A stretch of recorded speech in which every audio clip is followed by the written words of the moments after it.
Hello दोस्तों, आज हम आपके सामने प्रस्तुत कर रहे हैं हिंदी गद्य का इतिहास। क्या है? हिंदी गद्य और पद्य का इतिहास, जिसकी हमारी पहली क्लास है। क्या है? हिंदी हिंदी साहित्य का इतिहास, भाग 1 आपको पढ़ा रहे हैं। भाग 1, जिसमें सबसे पहले आपका आएगा काव्य या पद, या इसका नाम होता है कविता। इन 3 नामों से इसे हम जानते हैं। सबसे पहले क्या कहते हैं? इसे काव्य भी कहते हैं, कुछ लोग इसे पद, और किसी ने इसे कविता का नाम दिया है। तो तीनों नामों से हम इसे परिचित होंगे। सबसे पहले आपका आता है काव्य। क्या है? क्या है? काव्य क्या है? पहली बात आपकी आई, क्या है काव्य क्या है? तो इसके अर्थ में आप लिखेंगे, क्या है उत्तर में? काव्य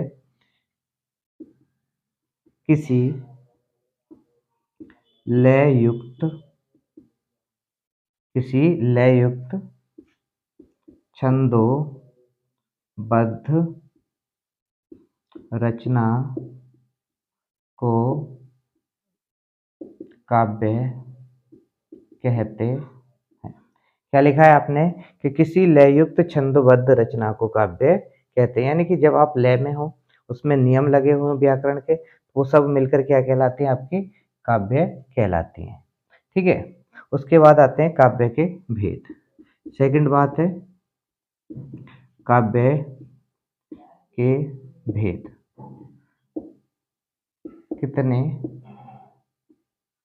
होते हैं। तो काव्य के भेद पूछा है, कितने होते हैं? तो उत्तर है इसका क्या है? काव्य के 2 भेद होते हैं। कितने भेद है काव्य के? 2 भेद है। नंबर 1 कौन सा है? नंबर 1 है आपका नंबर 1 भेद है आपका, क्या है? श्रव्य काव्य। और नंबर 2 है आपका दृश्य काव्य। यानी कि 2 भेद हुए, एक श्रव्य काव्य और एक दृश्य काव्य। अब श्रव्य काव्य, सबसे पहली बात आती है श्रव्य काव्य क्या है। तो श्रव्य काव्य का मतलब होता है जिसे हम केवल कानों से सुन सकते हैं, उस काव्य को हम क्या कहते हैं? श्रव्य काव्य कहते हैं। जैसे आपकी कोई गीत है, कोई भजन है, या आपकी कोई कहानी है, जैसे दादी दादा सुनाते हैं, तो ये सब हमारे किस में आते हैं? श्रव्य काव्य में। दूसरा आता आपका दृश्य काव्य। ऐसा काव्य जिसमें हम देख भी सकते हैं और सुन भी सकते हैं। जैसे मैं आपके सामने बोल रहा हूँ, तो मेरा जो, अब आप मुझे देख भी रहे हैं और सुन भी रहे हैं, तो ये हमारा क्या हो जाएगा? दृश्य काव्य। मैं इनकी दोनों की डेफिनेशन लिखता हूँ। क्या है? नंबर 1 क्या है आपका? श्रव्य काव्य। क्या है आपका? श्रव्य काव्य। तो श्रव्य काव्य ऐसा काव्य जिसे हम केवल क्या कर सकते हैं? सुन सकते हैं। श्रव्य काव्य कहलाता है। क्या करता है? श्रव्य काव्य कहलाता है, जिसे केवल हम सुन सकते हैं। जैसे में आपका आता है, जैसे आपकी आती है कहानी, कविता और गीत आदि। ये क्या है आपका? श्रव्य काव्य। उसके बाद आपका आता है दूसरा है, क्या है? दृश्य काव्य। क्या है? दृश्य काव्य ऐसा काव्य जिसे हम देख सुन सकते हैं। ऐसा काव्य जिसे हम देख या सुन दोनों सकते हैं, क्या कहलाता है? दृश्य काव्य कहलाता ठीक है, क्या कहलाता है? दृश्य काव्य कहलाता है। जैसे में आपका आता है, जैसे है आपका नाटक, ठीक है, नाटक आदि। इसमें क्या बताया मैंने आपको? श्रव्य काव्य ऐसा काव्य जैसे हम केवल सुन सकते हैं, श्रव्य काव्य कहलाता है, जैसे कहानी है, कविता है, गीत है आदि। दृश्य काव्य ऐसा काव्य जिसे हम देख सुन सकते हैं, देख भी सकते हैं और सुन भी सकते हैं, दृश्य काव्य कहलाता है, जैसे कि आप नाटक देखते हैं। उसके बाद आपका श्रव्य काव्य के भी दो भेद होते हैं। क्या होते हैं बच्चों? श्रव्य काव्य के भी दो भेद होते हैं। अब क्या है आपका? श्रव्य काव्य के भेद कितने होते हैं? दो होते हैं भाई। कौन कौन से होते हैं? नंबर एक होता है आपका प्रबंध काव्य, और नंबर दो होता है आपका मुक्तक काव्य। दो काव्य हुए आपके, एक प्रबंध काव्य हुआ और एक आपका हुआ मुक्तक काव्य। अब पहली बात आती है प्रबंध काव्य। प्रबंध काव्य ऐसा काव्य जिसमें किसी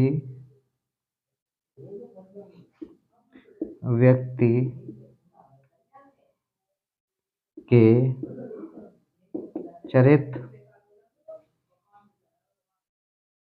का वर्णन क्रमबद्ध हो। प्रबंध काव्य कहलाता है। क्या है? ऐसा काव्य जिसमें किसी व्यक्ति के चरित्र का वर्णन क्या हो? क्रमबद्ध हो, तो आपका क्या कहलाता है? प्रबंध काव्य कहलाता है। ठीक है। अब प्रबंध काव्य के भेद हैं।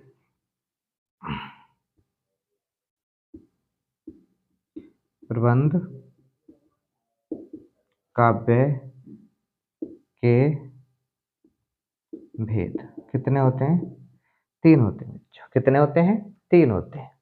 ठीक है, एक बार फिर इसका रिवाइज मारेंगे। श्रव्य काव्य के दो भेद हैं, प्रबंध काव्य और मुक्तक काव्य। प्रबंध काव्य ऐसा काव्य जिसमें किसी व्यक्ति के चरित्र का वर्णन क्रमबद्ध हो, प्रबंध काव्य कहलाता है। प्रबंध काव्य के तीन भेद हैं। कौन कौन से हैं? अभी देखेंगे, आपको मिलेंगे प्रबंध काव्य के भेद। क्या है आपका? है प्रबंध काव्य के भेद कितने हैं? तीन हैं। कौन कौन से? नंबर एक महाकाव्य, नंबर दो क्या है आपका? खंड काव्य, और नंबर तीन है आपका क्या है? आख्यानिक गीतियां।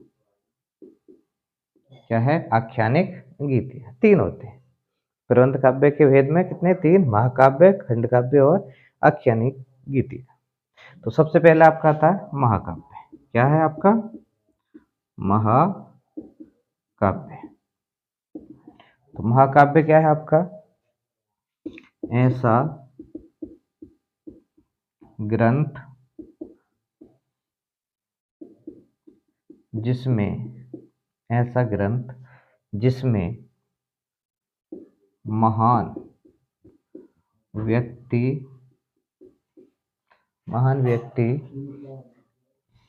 के चरित्र का संपूर्ण वर्णन हो। महाकाव्य कहलाता है। क्या कहलाता है भाई? महाकाव्य ऐसा ग्रंथ जिसमें महान व्यक्ति के चरित्र का संपूर्ण वर्णन हो, महाकाव्य कहलाता है। जैसे, जैसे में आपका है भाई, सबसे पहले आपका आता है पृथ्वी राज रासो। कौन सा है? पृथ्वीराज रासो। ये आपके क्या है? पद्मावत। ये क्या है आपका? श्री रामचरित मानस। ये सब इसके क्या है? उदाहरण। और क्या हो जाएगा? आदि। ये आपके हो गए महाकाव्य। उसके बाद आपका आता है क्या है? खंड काव्य। क्या है आपका? खंड काव्य। खंड काव्य। तो खंड काव्य में क्या है? किसी महान व्यक्ति के जीवन की एक प्रमुख घटना का वर्णन जिस ग्रंथ में होता है उसे खंड काव्य कहते हैं। ठीक है जी। किसी महान व्यक्ति के जीवन की किसी एक प्रमुख घटना का वर्णन जिस ग्रंथ में होता है उसे हम क्या कहते हैं? खंड काव्य कहते हैं। जैसे जैसे में आपका आता है जैसे पंचवटी, सुदामा सुदामा चरित आदि। ये आपका आता है खंड काव्य। अब इसके बाद आपका तीसरा आता है आख्यानिक गीति।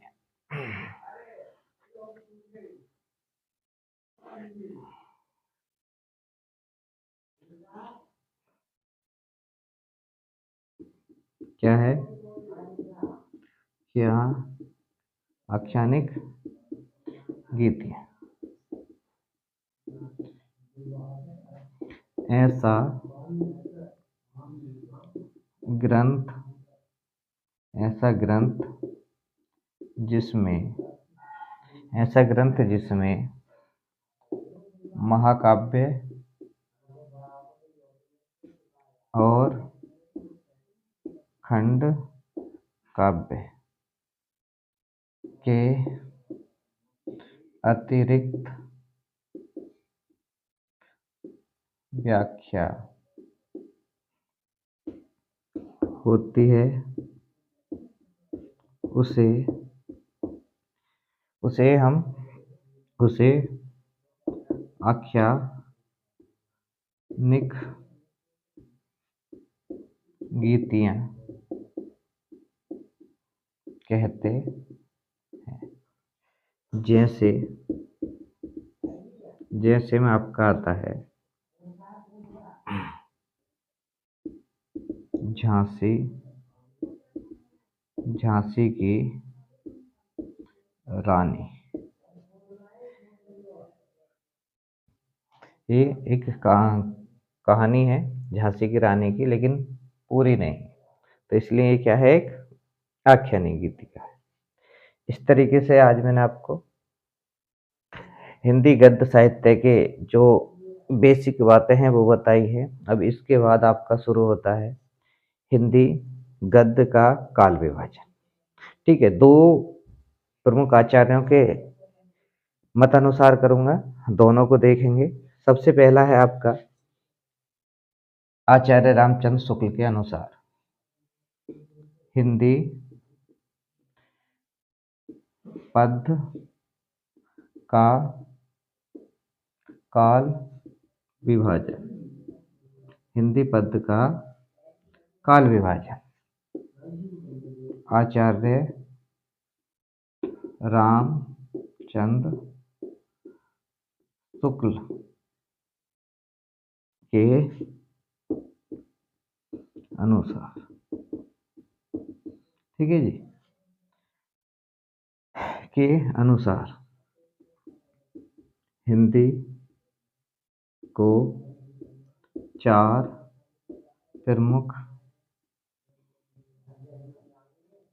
खंडों में बांटा है। कौन कौन से हैं? नंबर 1 है आपका, इधर लिख देता हूँ काल, और एक तरफ समय सीमा, दोनों हैं आचार्य रामचंद्र शुक्ल के अनुसार। तो पहला है आपका आदि काल, और आदि काल का दूसरा नाम है आपका वीर गाथा काल, वीर गाथा काल। ठीक है, और क्या है? वीर गाथा काल का समय सीमा क्या है आपका? 1050 विक्रम संवत से 1375 विक्रम संवत। अगर इसकी सन की बात करें तो ये आता है 993 ईस्वी से 1318 ईस्वी तक। दूसरा आता है, दूसरा काल है आपका भक्ति काल, या इसका नाम है स्वर्ण युग। इसकी समय सीमा है कितना है? 1375 विक्रम संवत से कितना आ जाएगा? 1700 विक्रम संवत। और सन की बात करते हैं तो इसका आता है 1318 ईस्वी से कितना हो जाएगा भाई? 1643 ईस्वी। इसके बाद तीसरा आपका आता है रीतिकाल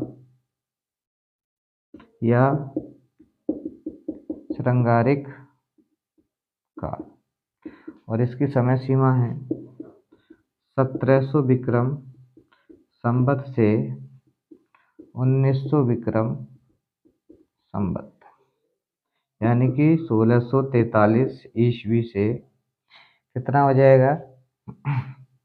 1843 ईस्वी तक। और इसका चौथा भाग आता है आधुनिक काल, और आधुनिक काल का दूसरा नाम है बच्चों क्या है? गद्ध काल। और इस गद्ध काल की जो समय सीमा है वो 1900 विक्रम संवत से अब तक है। कब तक है? अब तक। उसके बाद क्या है? अब इसके बाद आचार्य रामचंद्र शुक्ल के अनुसार मैंने आपको समय सीमा लिखवाई है। हिंदी पद्य का काल विभाजन आचार्य रामचंद्र शुक्ल के अनुसार हिंदी के 4 प्रमुख खंडों में बांटा है। नंबर 1 आदिकाल, भक्तिकाल, रीतिकाल और आधुनिक काल। दूसरे नाम है वीरगाथा काल, स्वर्णयुग, श्रृंगारिक काल और गद्ध काल।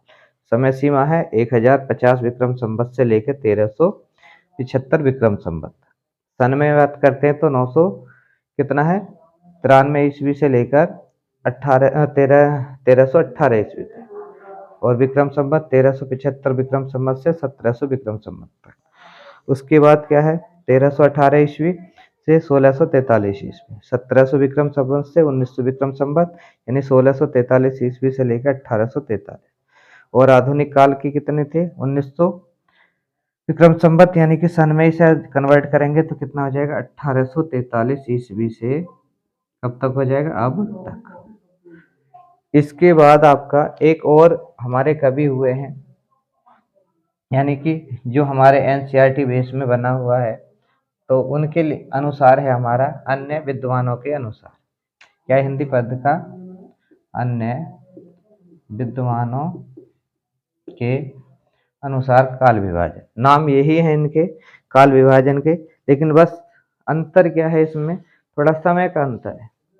क्या है आपका? समय का अंतर है। समय इसमें आदिकाल का कितना दिया उन्होंने? 800 विक्रम संवत से 1400 विक्रम संवत। और सन में यदि बात करूं तो आपका कितना हो जाएगा?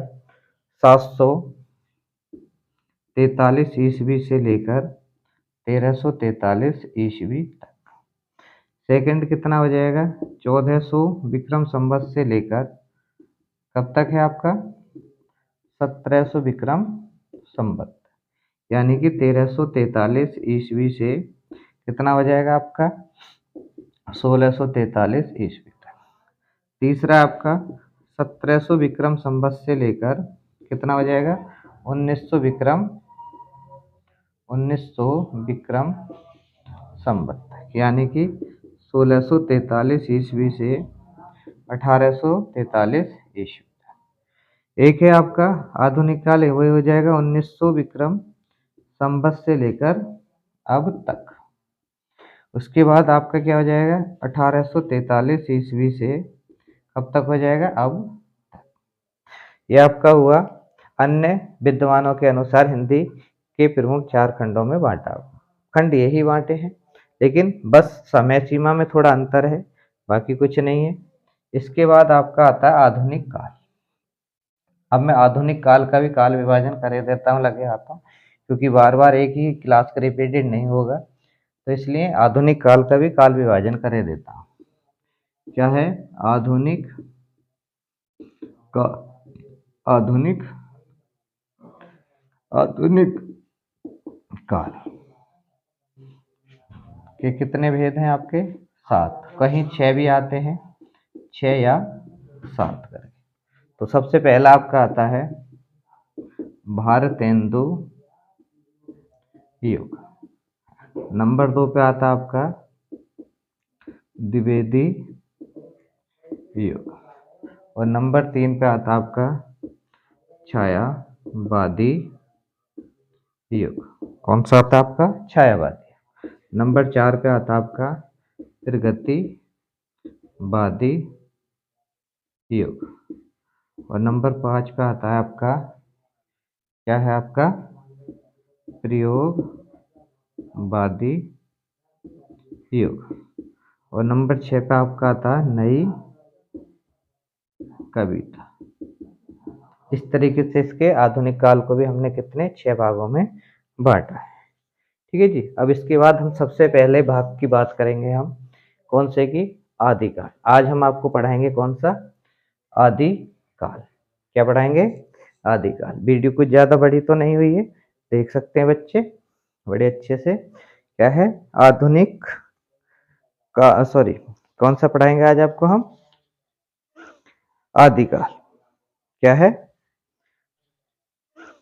आदिकाल। क्या है आदिकाल। आदिकाल या कौन सा होगा आपका वीर गाथा काल।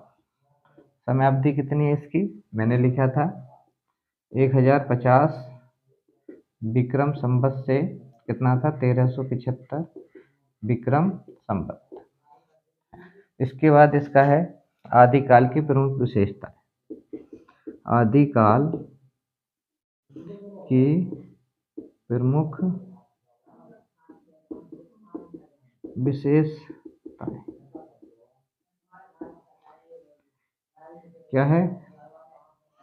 तो आधुनिक काल की प्रमुख विशेषताओं में नंबर 1 क्या था भाई, युद्धों का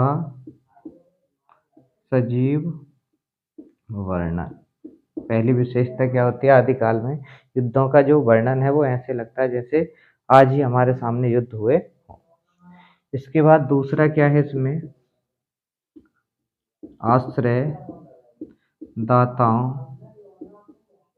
आश्रयदाताओं की प्रशंसा, ये दूसरी विशेषता है। तीसरी विशेषता क्या है, वीर रस की प्रधानता के साथ श्रृंगार रस का वर्णन। तीसरी क्या है, डिंगल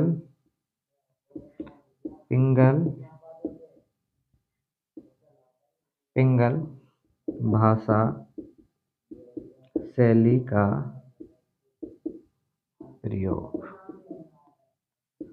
डिंगल पिंगल भाषा शैली का प्रयोग। उसके बाद क्या है, राष्ट्रीयता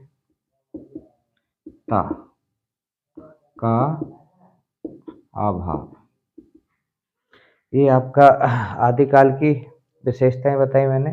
युद्धों का सजीव वर्णन, आश्रयदाताओं की प्रशंसा, वीर रस की प्रधानता के साथ सरंगा रस का वर्णन और डिंगल पिंगल भाषा शैली का प्रयोग। राष्ट्रीयता का अभाव, यानी यहाँ के राजा आपस में लड़ते रहते थे, इसलिए यहाँ राष्ट्र नहीं थी, कोई अपने राष्ट्र को बचाने के काम नहीं करता था। अब क्या आएगा इसका, आदिकाल के प्रमुख कवि एवं उनकी रचनाएं होंगी। क्या होंगे, आदिकाल के प्रमुख कवि एवं उनकी रचनाएं। आदि काल के प्रमुख कवि एवं उनकी रचना। तो सबसे पहले आप करेंगे, आप कवि एक तरफ लिखेंगे, रचना। तो कवि में सबसे पहले आप क्या आते हैं, चंद्रबरदाई। क्या नाम है, चंद्रबरदाई।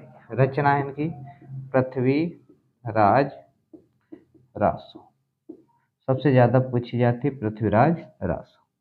उसके बाद है जगनिक, और इनकी रचना है परमाल रासो। ठीक है जी। उसके बाद आपके परमाल रासो हैं। फिर है दलपति विजय। दलपति विजय ये कवि हैं और इनकी रचना है दलपति विजय की खुमान रासो। खुमान रासो। उसके बाद आपके आते हैं नरपति नाले। क्या है, नरपति नाले। और नरपति नाले की जो रचना है उसका नाम है आपका बीशल देव रासो। बीशल देव रासो। इसके नरपति नाल के बाद आपके आते हैं नल सिंह भाट। नल सिंह, और इनकी जो रचना नल सिंह की वह है विजयपाल रासो। कौन सी है, विजयपाल रासो। विजयपाल रासो। उसके बाद आपके आते हैं विद्याधर, विद्यापति। और विद्यापति की रचना है कीर्ति लता, कीर्ति पताका और गीता बलि। इसके बाद नेक्स्ट है आपके, उतार सकते हैं स्क्रीनशॉट लेने के बाद। नेक्स्ट कवि हैं इनके, क्या है, देवसेन। क्या नाम है, देवसेन। और देवसेन की जो रचना है वो है कौन सी है, श्रावकाचार। श्रावकाचार। उसके बाद आते हैं मधुकर भट्ट। मधुकर भट्ट, मधुकर भट्ट। और इनकी रचना है जयमयंक जसचंद्रिका। जयमयंक जसचंद्रिका। क्या है, जसमयंक जसचंद्रिका आदि।